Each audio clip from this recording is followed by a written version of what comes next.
So I'm here to talk about how Mercy College has been creating its own homegrown OER materials to help our first year students. I teach and coordinate a program called Critical Inquiry. Critical Inquiry is a course that all freshmen are required to take. It's a 3-credit course. And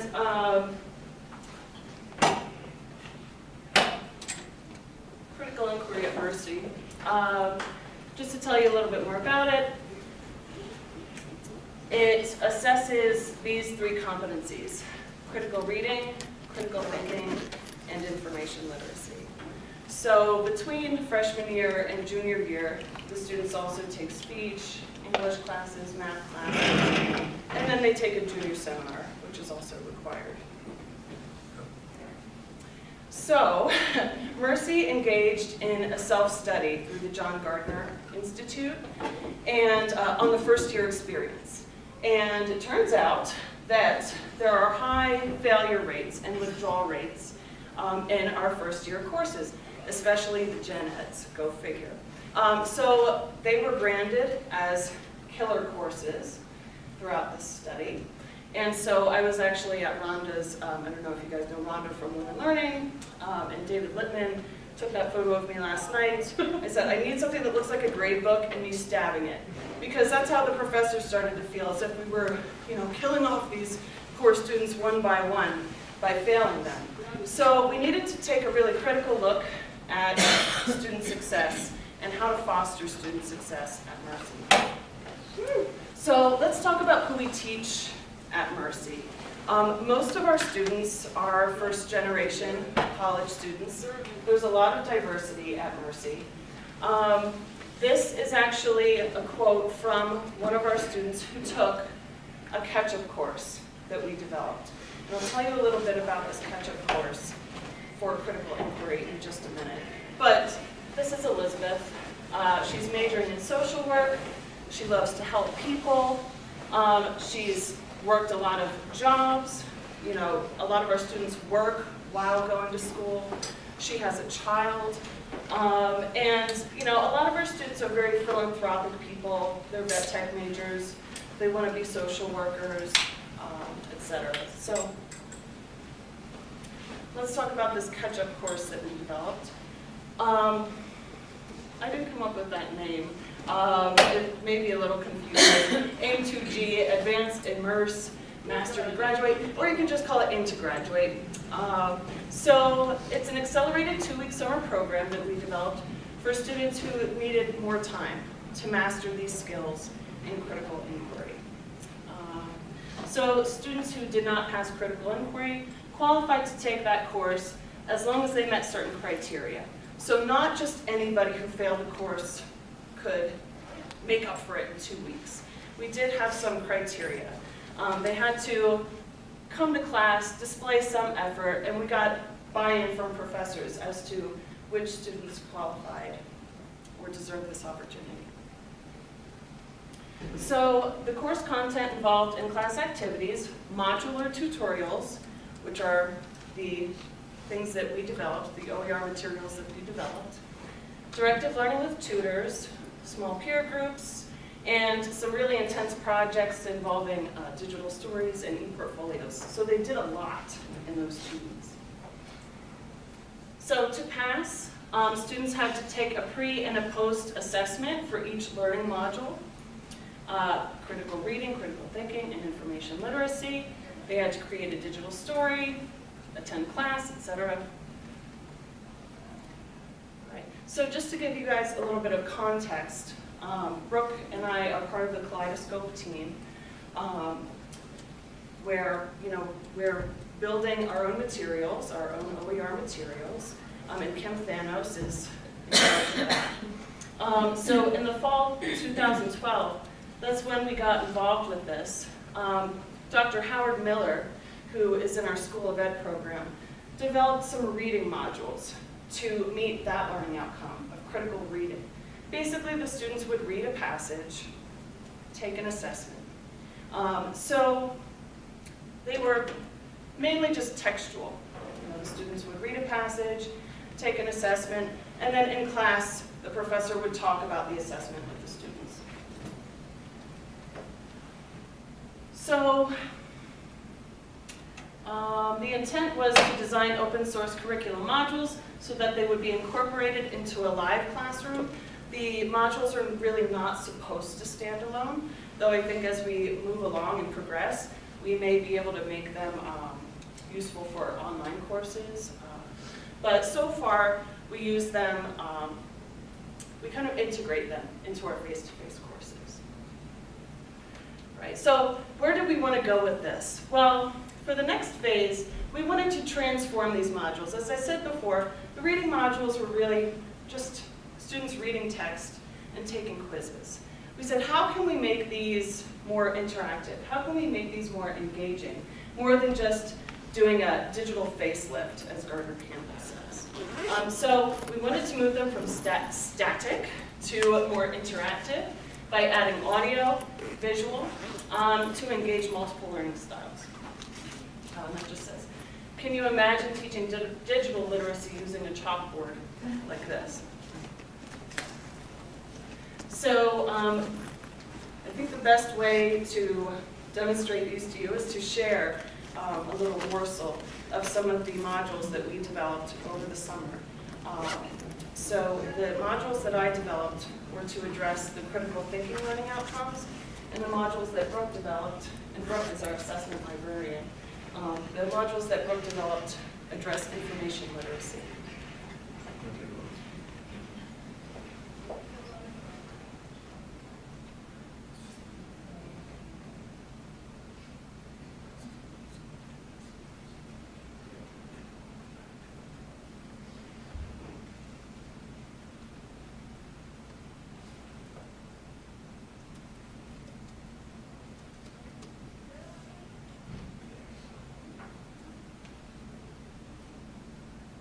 Car and watching it peel the paint. So here's an example of false use of authority.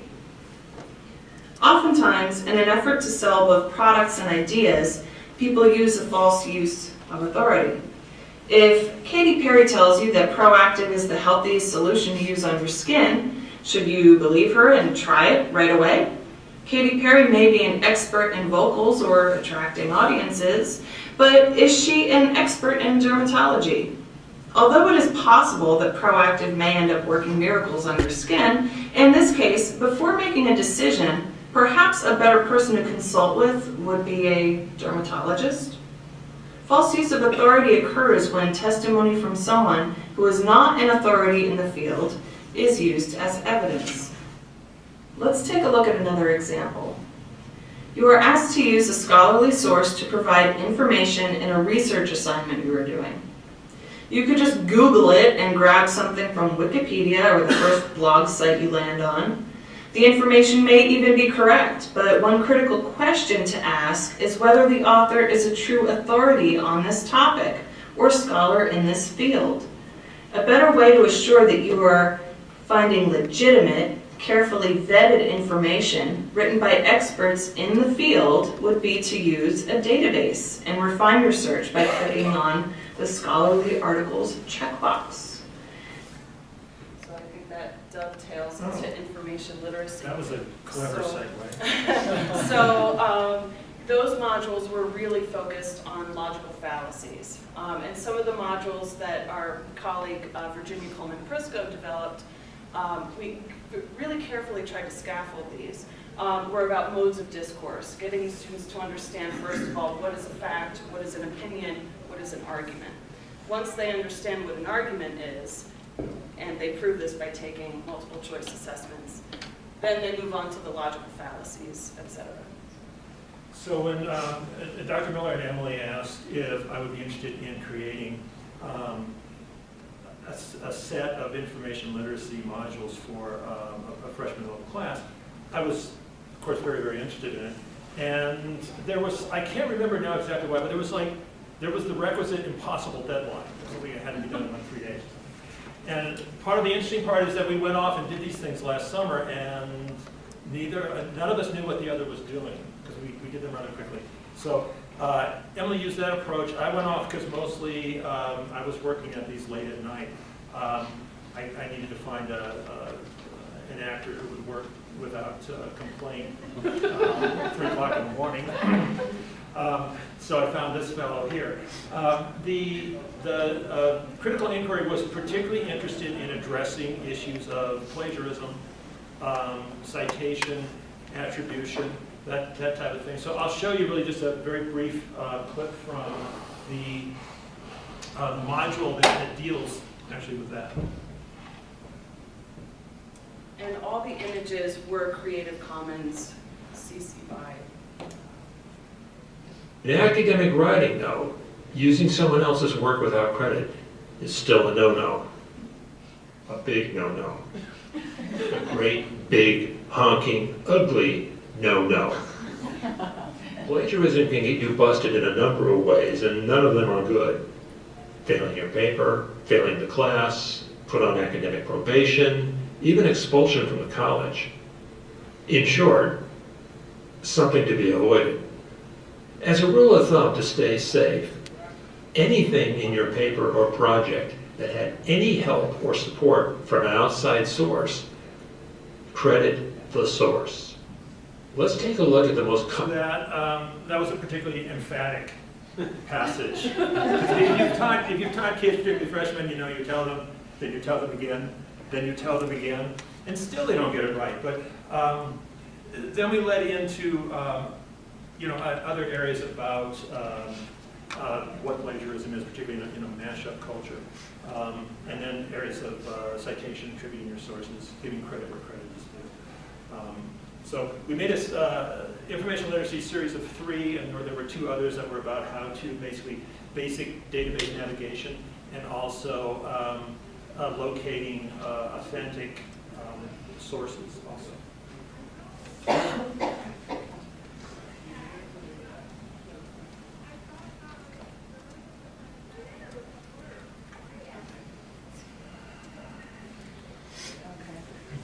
So back to the catch-up course. Critical inquiry. This was done last summer. 64 students were determined eligible, meaning that we got the professor's feedback saying, yes, the student deserves this opportunity. 18 enrolled. It was July. Vacation all I ever wanted, right? Everybody's like off at the beach. So that's what we attributed to the low enrollment to, and we're going to keep that in mind moving forward. So 10 only completed the 2-week course because some of them dropped off the radar within those 2 weeks. But what I think is impressive is that out of the 10 that completed the course, 8 passed the course. So that is an 80% pass rate. I like that number. So, and just to let you know how that works too, if the students failed, if they passed, the highest score or the highest grade that they could get in critical inquiry would be a C.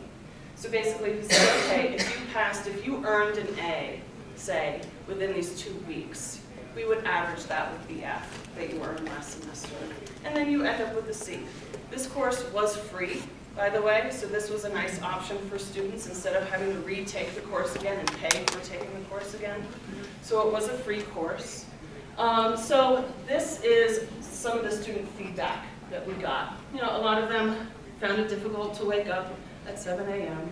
A lot of them, you know, had jobs, had children, so maintaining punctuality, working full time, those were some challenges students had. So a lot of the students were pleasantly surprised by the course. You know, I expected a strict and stressful 2 weeks. Instead, I walked in with, you know, a warm and welcome feeling.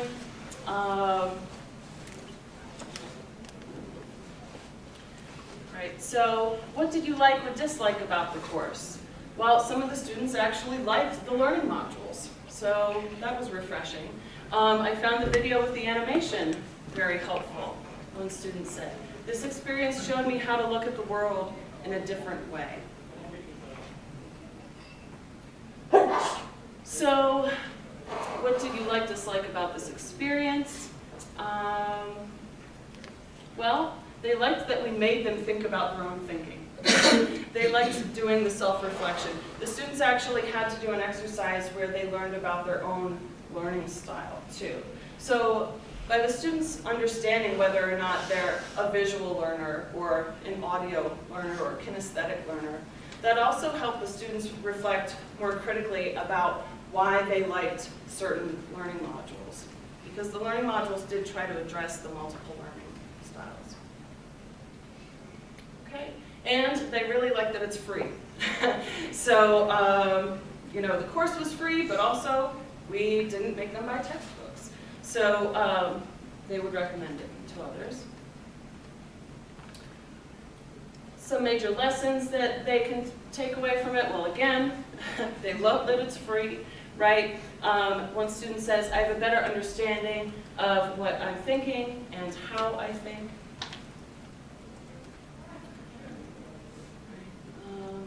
And I just really love this one. If you think critically, you can answer to pretty much anything. I thought that was pretty insightful. So, where are these students now? Well, all but one of the critical inquiry into G students are still enrolled at Mercy College. So, they're still going strong.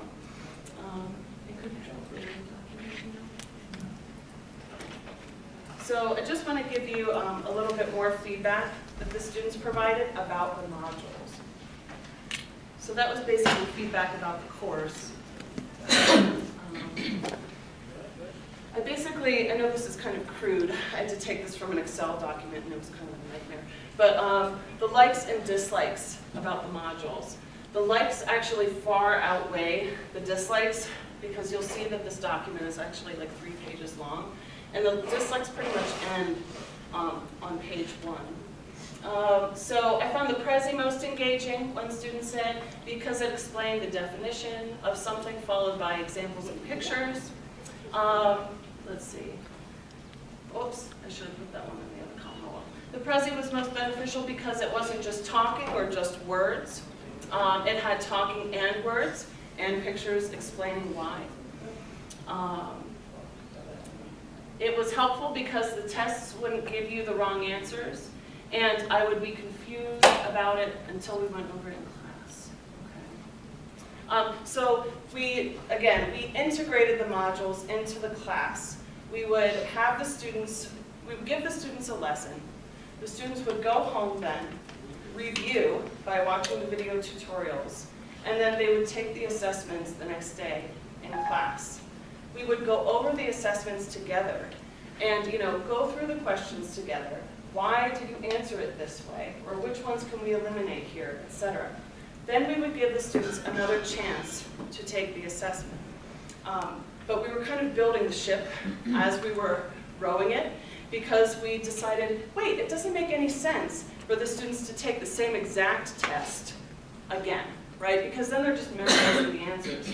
So we were actually developing post-assessments with similar questions as the course was going along. So that was pretty challenging. But overall, the students had a positive experience with the modules. Some of the assessments needed tweaking too, particularly the reading science module.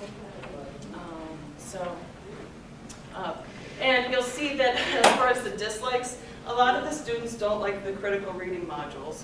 Go figure, because it's not as, there's nobody tap dancing in front of them. They have to actually read, so I know that that's a challenge for some students. So more conversations can be had about if or how we should try to make the critical reading modules more engaging. Or if we should just say, buck up students, it's reading. Sorry, I know it's not a lot of fun, but anyway, Brooke, did you want to say anything else? Only that this was I believe it was the second semester that Mercy College had implemented this catch-up program. It was the first semester that incorporated Emily's courses because she's the coordinator of critical thinking. And teachers, are you all or most teachers out there? Anybody a teacher? There we go, okay. Well, particularly if you teach freshmen, first semester freshmen, and you see the struggle that they often make in trying to transition to college life. And because Emily and I both teach in there, it was particularly, I guess, gratifying in a way that we were able to give students who failed with their best effort a second chance, because it's really hard to fail a student who has tried so hard, but they just aren't there. So that was very gratifying, and it was particularly challenging then to basically stock a course that's free with open and freely available material. So it was a great challenge, and one that we hope to continue perfecting as we go on. And so we're more than happy to actually go back to the page with the link. If you want to check out these modules and see if you would like to use them at your school. Though they are a work in progress, so just keep that in mind. We do plan on improving them and creating more. Yeah, actually, it looks like the URL got a little convoluted, but it's actually available on YouTube. It's on the YouTube site. And it's, if you just remember, it's youtube.com/Mercy, altogether, Mercy FCTL, which is an acronym for our Faculty Center for Teaching and Learning, where our instructional designers are and who actually posted the videos up there. But it's youtube.com/Mercy FCTL. It will take you to the Mercy College channel, which has our growing collection of competency-based videos. Including digital story tutorials and other things. So I think Elizabeth, that student who I showed you before, her profile, I think she was a great success story because she had a child and she actually did her digital story about the struggles that she encountered coming from an Albanian background. Her parents basically disowned her when she became pregnant. So she did a really thoughtful and reflective digital story analyzing the way women are treated in Albanian culture and the struggles she went through.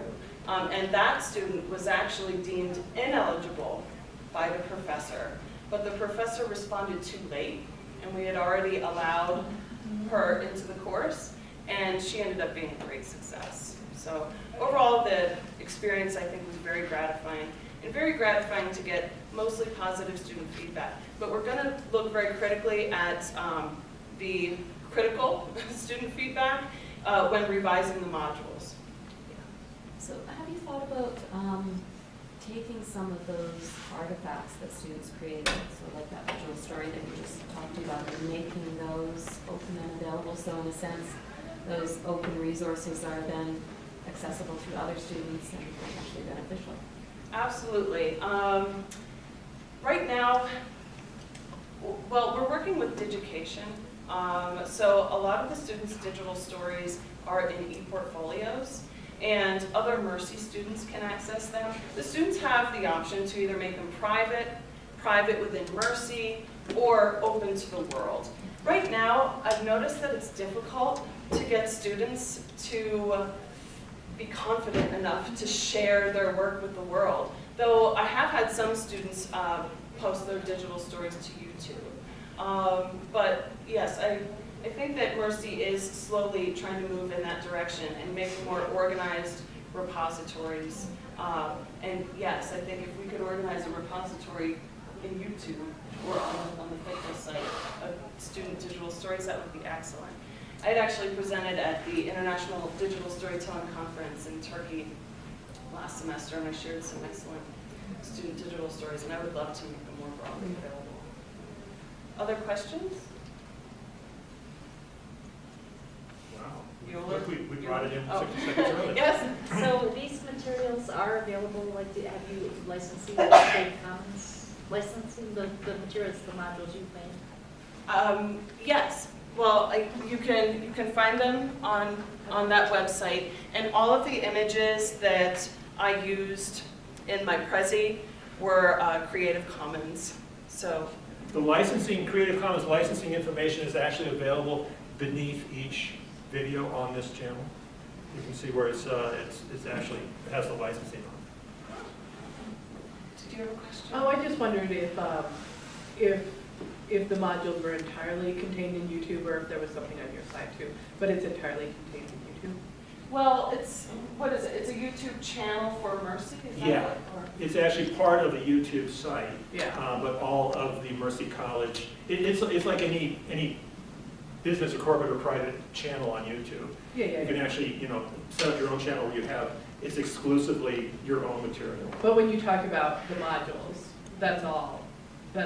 All of the videos on YouTube, that's the modules. I just want to make sure that. Oh, so there were assessments connected to those, and right now, those are in Blackboard. Okay. We haven't really figured out a way yet, or what platform we'll use. We haven't figured out a way to disseminate the assessments. But frankly, the assessments, I think, need some work. So before we do make those public, I think we need to workshop those a bit more in-house. So what I usually do is I'll have my students watch the videos through this channel for homework. And then they'll come into class the following week and then take the assessment in Blackboard. But eventually, yes, we would like to be able to share both the videos and the assessments with everybody. So you'll have your own ready-made quizzes and they'll grade themselves. Well, at least they do for us because they're multiple choice. So, Well, thank you very much. thank you.